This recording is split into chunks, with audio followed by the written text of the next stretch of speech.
way I look at it, there's a scripture that says that to whom much is given, much is expected.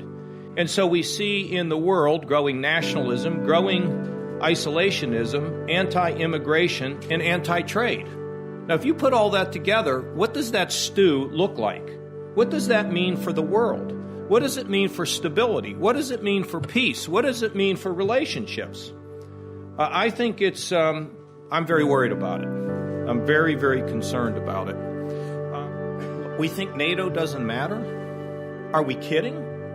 I look at the concern that those in the Baltics have, and I'm concerned about Russian aggression. I didn't tell you it's coming tomorrow, but what I do know is the weaker that alliance is, the more opportunity there is for people to exploit weakness, and it makes me very, very nervous to see that happening. But when I look at TPP, and I don't know all the details in TPP, but here's what I would say: I don't think we can afford to walk away from our friends in Asia.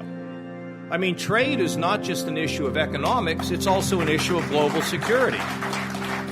I just think the West has to be clear in where we stand. We don't need to have a war with China. We don't have to have a war with Russia, but they need to understand what we are all about, that we are freedom-loving people in the West, and it's critically important. Let me tell you one other thing.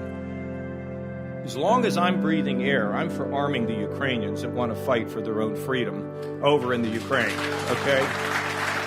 We all have an obligation and a responsibility to make sure that America leads the way to a improving, successful world that's going to give every human being an ability to realize their God-given potential. So thank you for allowing me to be here today, and I'll see you around Cleveland.